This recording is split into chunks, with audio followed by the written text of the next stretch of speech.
I know this is going to sound insane. Jeffrey is not Jeffrey. Something is missing. What? Emotion, feelings. He's just not the same person.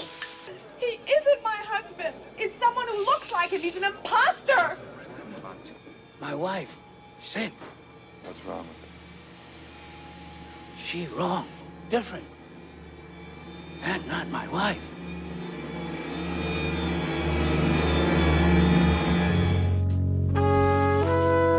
G'day everyone and welcome back to Home Drive-In. To commemorate actor Donald Sutherland following his sad passing, we venture further into the sci-fi horror realm with a film that helped popularise the term pod person. So let's hatch open the story behind arguably one of the greater sci-fi remakes with the 1978 adaptation of Invasion of the Body Snatchers, or as I often call it, Let's Wake Up Elizabeth. Elizabeth, wake up. Elizabeth, wake up. Wake up. There will be major spoilers ahead for this film and the 1950s original, so if you're not quite caught up with the realm of the pod people, please proceed with caution. Just a little reminder everybody, if you do enjoy these videos, please give that like button a gentle nudge, leave me a comment to read, and yes, I do read them all, or even consider hitting that subscribe button. A little love from you guys will help me get my channel out there, meaning that I can keep doing what I love and bring you more awesome stuff. Again, thank you so much for being here, but for now, let the show begin.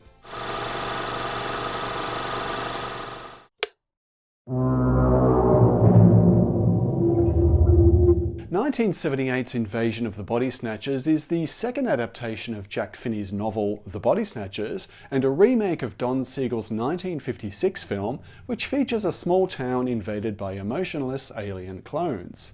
This remake expands the scope of the invasion to San Francisco, where Public Health Inspector Dr. Bennell consoles his close friend Elizabeth, whose boyfriend begins to act strangely distant. He soon learns that a similar phenomenon is being reported all over the city and discovers that humans are being replaced by soulless duplicates hatched from alien pods. When he and a small group of friends find themselves among the only human survivors, they're pursued across the city by hordes of extraterrestrial clones intent on assimilating all of humanity.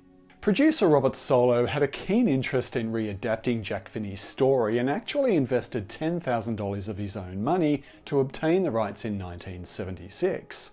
Warner Brothers was originally on board to produce the film, yet after the dismal results on their latest big-budget sequel, Exorcist II: The Heretic, they declined to pursue another horror film.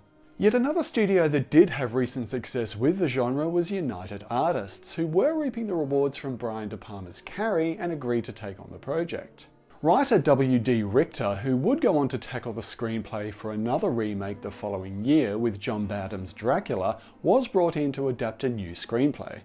Richter refashions Jack Finney's themes of paranoia by replacing the small town setting from the original film with present-day San Francisco, the favourite city of the film's soon-to-be director, Philip Kaufman. Kaufman approached the original film's director and star, Don Siegel and Kevin McCarthy, about remaking their classic, who unanimously agreed that Kaufman's version should be far more nihilistic. Kaufman had been planning what would have become the first Star Trek film with Paramount Pictures, which was primarily going to be focused on the character of Spock.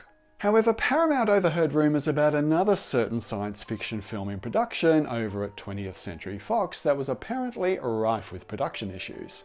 Paramount predicted there was no future in science fiction and ultimately cancelled Kaufman's Star Trek film. However, it would lead to one of Invasion of the Body Snatchers' most memorable bits of casting. Or is that podcasting? Despite having made several appearances on film and TV, Leonard Nimoy was still very much Mr. Spock in the eyes of the general public, so Philip Kaufman wanted to help distance him from that role. While not the lead actor, Nimoy was cast as Dr. David Kibner, a psychiatrist and author who attempts to help Matthew and his friends rationalise the escalating crisis. Donald Sutherland seemed to be dominating the 70s with his starring roles in MASH, Clute and the psychological horror film Don't Look Now, agreed to fill Kevin McCarthy's role from the original. Sutherland plays Dr. Matthew Bennell, a dedicated health inspector and good friend of Dr. Kibner, who shares a close and thus far platonic relationship with his co-worker Elizabeth Driscoll. Brooke Adams, who had just appeared in the film Days of Heaven, plays Elizabeth, who confides in Matthew when her live-in boyfriend becomes one of the first people to be assimilated by the pods. Jeff Goldblum, who had appeared in films such as Nashville and Annie Hall, was given one of his first major supporting roles as Jack Belichick, a struggling poet who co-owns a mud bath house with his wife. No stranger to the horror genre, Veronica Cartwright, who played the role of Kathy in Alfred Hitchcock's The Birds, plays Nancy Belichick, Jack's wife and the one person who seems able to conceptualize the invasion before anybody else. Filming took place over 3 months in late 1977 on a budget of $3.5 million, filmed almost solely in San Francisco using both exterior and interior locations without the reliance of studio sets. Transamerica was financially backing United Artists, so the filmmakers heavily depicted the Transamerica Tower throughout, nicknaming the monument during the production as Pod Central. As with many sci-fi and horror films of the 1950s, the original invasion of the Body Snatchers had been interpreted as an allegory for the threat of communism and/or the rise of McCarthyism. However one wanted to interpret the film, the story seemed to be a cautionary tale against blind conformity, and Kaufman's version would further adapt this theme to suit its time frame. In the 1960s, San Francisco appeared to play centre stage for the counterculture movement, yet principles were making a significant shift as the 1970s settled in. Even with the Watergate scandal fresh in people's minds, the so-called me generation seemed to be abandoning their anti-establishment values, becoming somewhat narcissistic and self-obsessed. Which, let's face it, never really went away. Says the guy who puts his own face on camera. Kaufman's alien pods seem to be reflecting this rise of disengagement and self-interest, and as George A. Romero's Zombies would do in Dawn of the Dead, heavily criticised consumerism. This is particularly evident when the alien clone of Elizabeth's boyfriend Jeffrey still spends his nights mindlessly watching commercials on TV. You think I'm nuts? I don't think you're crazy. Can you still do the thing with your eyes? While Invasion of the Body Snatchers is a science fiction film at surface level, it is in essence a love story between two friends, whose romantic feelings surface when humanity seems all but doomed. Kaufman seems so determined to counterbalance the emotionless nature of the alien duplicates, so it was imperative to give his protagonists as many genuinely human moments as possible.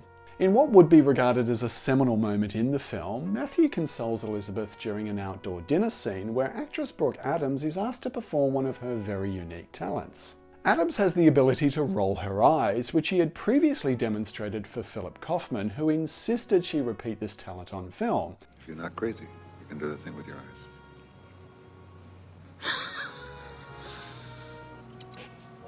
This scene emphasises two people who clearly know and care for one another platonically, which Kaufman would quote, often evolves into the best love stories. Philip Kaufman would later mention in the DVD commentary that what would have been very costly for ILM to pull off, Brooke gave them for free. However, their on-screen chemistry was also echoing behind the scenes, as the pair would often have running competitions during their many chase scenes. Brooke insisted that she beat Donald Sutherland despite the fact that he was clearly the faster runner. Jeff Goldblum and Veronica Cartwright also had fun behind the scenes. During repeated takes of one particular moment, the pair decided to make a dance out of the whole affair.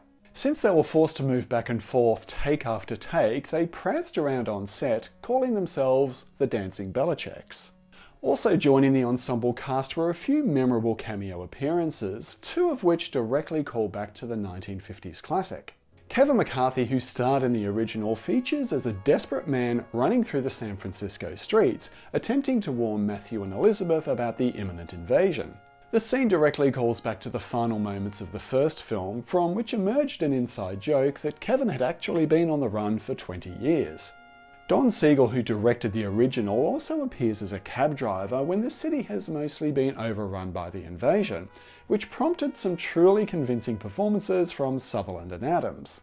Due to being quite self-conscious, Siegel insisted on driving the cab at night without his eyeglasses, rendering him barely able to see. And as such, the nervous expressions on Sutherland and Adams' faces were indeed genuine.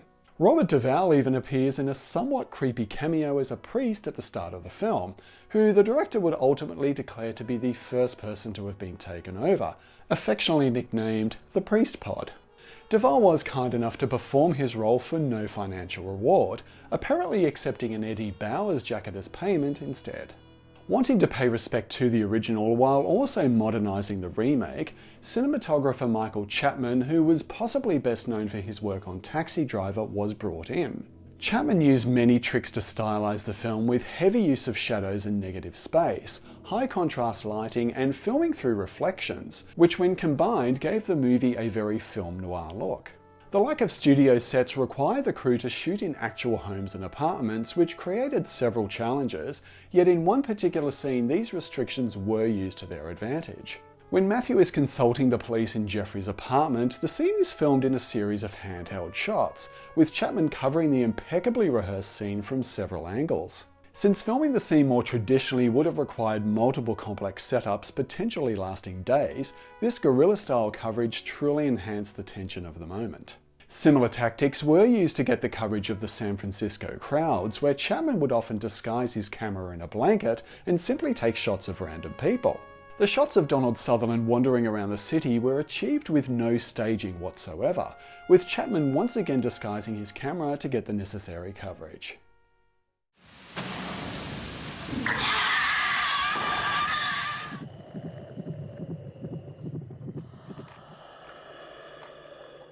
While the film was carefully filmed to look as effective and Hitchcockian as possible, the film truly shines with the care and attention given to its sound design.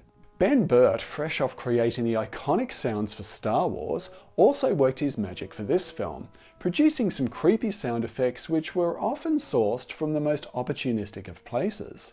Burt's wife happened to be pregnant during production, so he recorded sounds from her belly during a sonogram, where he gathered the heartbeat and other ambient noises heard during the pod birthing scene. The heavy breathing sounds also heard during this moment were recorded by Burtt using a similar breathing apparatus that brought to life another iconic sci-fi villain from the previous year. It was also Burt's own breathing combined with the deafening squeal of a pig that gave birth to Invasion of the Body Snatchers' most celebrated and horrific sound effect.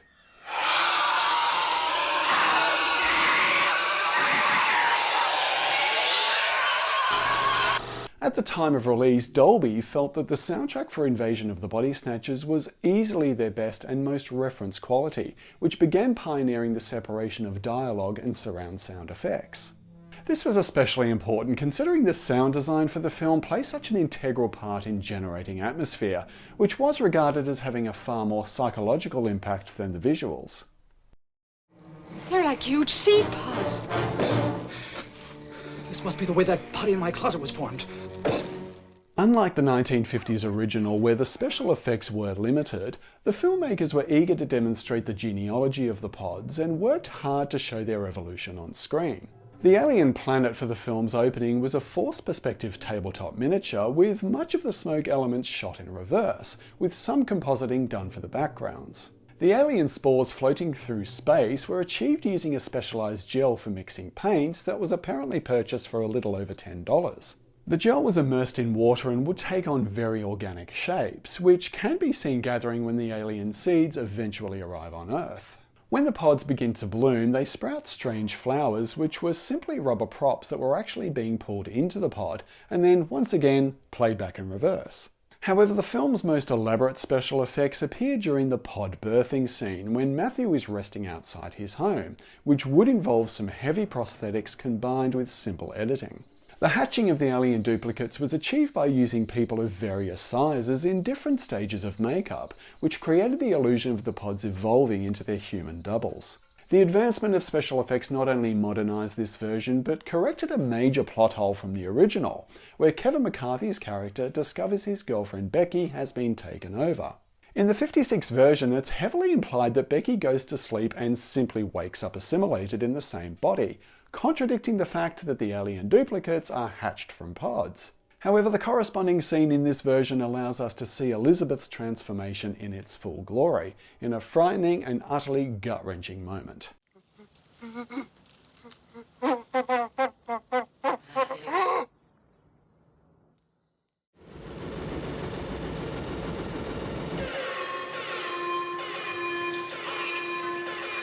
The 70s were quite obviously a very different time, where the strict safety standards that are commonplace today were a shadow of their former selves in this bygone era. Donald Sutherland insisted on performing his own stunt work, to the concern of his colleagues, especially when a crew member who had worked with him before declared Sutherland the clumsiest man alive. This, however, did not deter the director from allowing Sutherland to perform some of the numerous stunts required for a scene in which he sabotages the pod greenhouse toward the end of the film.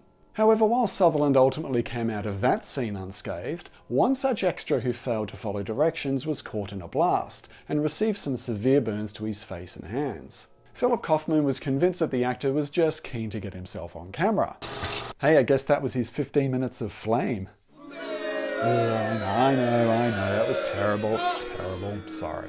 However, Sutherland wasn't so lucky while filming an earlier chase scene, as he was struck by a VW whose driver recognised him immediately and was seen mouthing to himself, "Oh God, not you."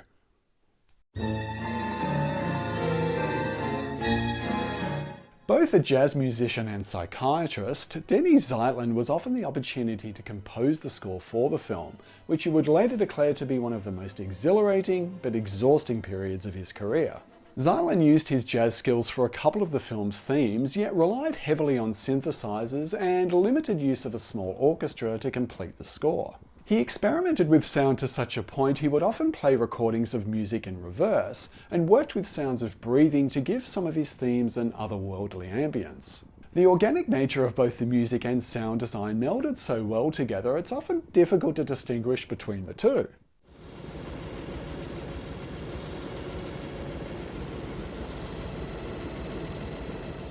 The score was originally released by United Artists Records in 1978, containing 12 tracks, while a 25th anniversary edition by Perseverance Records was released in 2003 and includes interviews with composer Denny Zeitlin. In 2023, Entrada Records released a rearrangement of the score with a massive 45 tracks totaling over an hour, with the original 12-track album included as a bonus.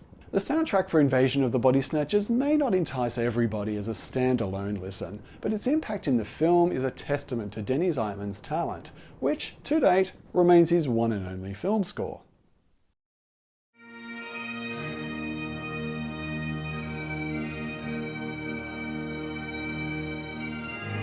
The film also included Amazing Grace, played on bagpipes, which also found its way onto the soundtrack release, which Star Trek fans will no doubt recall features during Spock's farewell in Star Trek II: The Wrath of Khan.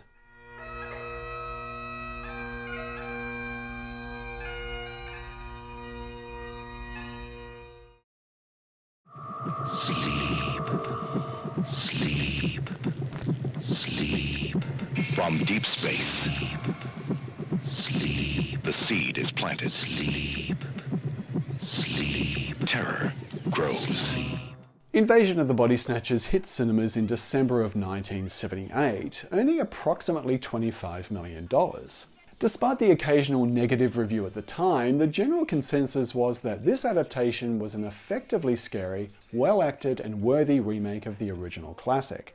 Both Roger Ebert and Gene Siskel agreed that the film was worthwhile, both giving it their thumbs up. Wait, did they actually agree on something? Yet they certainly questioned whether the film itself was necessary and did make an argument against the need for remakes and sequels in particular. Gee, when are we going to hear that again? Variety, however, went as far as to say it actually validated the concept of remakes, even exceeding the original in terms of conception and execution. However, one particular movie critic gave his opinion before the film was even completed.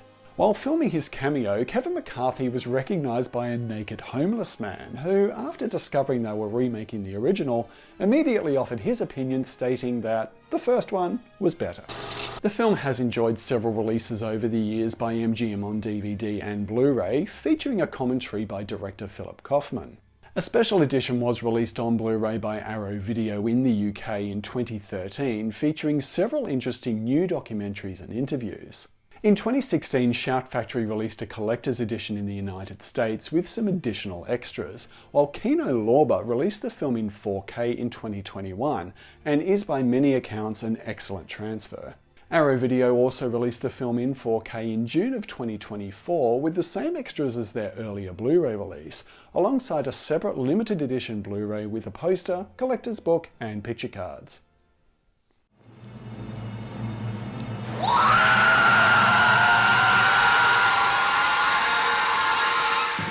And since no one can ever leave a good story alone, Hollywood exercised its rule of spending money.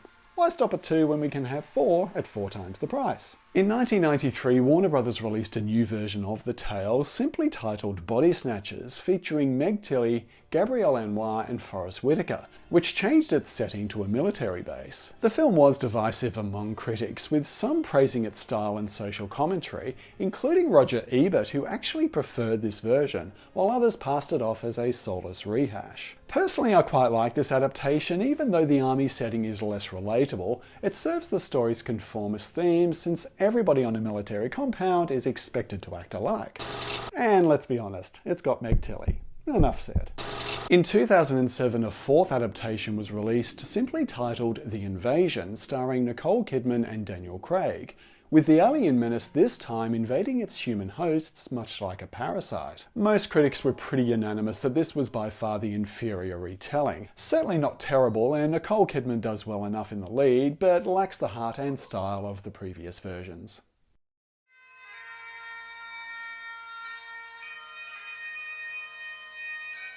Donald Sutherland was nominated for a Saturn Award for his performance in this film and enjoyed an extensive career in both film and television. He appeared in a range of films including JFK and Pride and Prejudice, and is more recently recognisable for his role as President Snow in the Hunger Games franchise. He also appeared in a range of television shows including Citizen X, for which he won a Primetime Emmy for Best Supporting Actor, as well as the excellent war drama miniseries Uprising. Donald Sutherland reflected fondly about making Invasion of the Body Snatchers and commends his fellow cast and crew while appreciating the heart and themes of the movie, which he would indicate was a pleasure to be a part of. Sutherland received a range of accolades throughout his career before sadly passing away in June of 2024 after battling a long illness. He was 88 years old.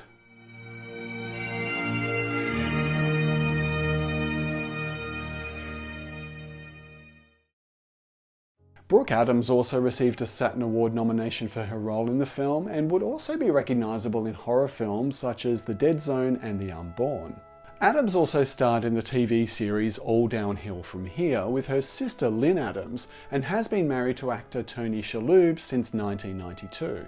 Jeff Goldblum would join Philip Kaufman again for a brief role in The Right Stuff, but really rose to fame in another excellent remake with David Cronenberg's The Fly in 1986.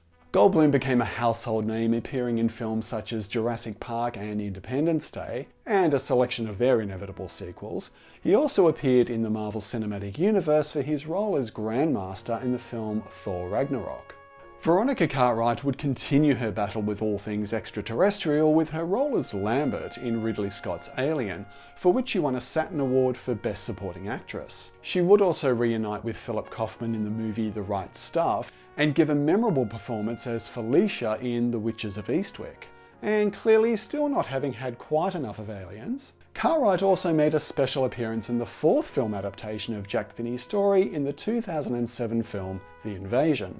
Leonard Nimoy became a cultural phenomenon playing Mr. Spock in the Star Trek film series, also taking the director's chair for Star Trek III The Search for Spock and Star Trek IV The Voyage Home. Nimoy also directed the highly successful 3 Men and a Baby and also flaunted his talents as a photographer, writer and musician. Leonard Nimoy sadly passed away in February 2015 from complications due to a chronic obstructive pulmonary disease. He was 83 years old. A 10-kilometre asteroid was renamed for the actor on June 2, 2015 as the 4864 Nimoy, existing within the main belt between Mars and Jupiter, where I'm sure his legacy will continue to live long and prosper. Philip Kaufman received a co-writing credit on Raiders of the Lost Ark with George Lucas and Lawrence Kasdan. He also co-wrote and directed films The Wanderers and The Right Stuff. People are being duplicated. And once it's happened to you, you're part of this thing. I have seen these flowers all over. They're growing like parasites on other plants. All of a sudden, where are they coming from? Outer space? Elizabeth, wake up. They get you when you sleep. Sit up. Wait right there, Mr. Bennell. How do you know my name? Hang up, Matthew. I didn't tell you my name. Hang up. I didn't tell him my name. You're all a part of it. They're all parts, all of them.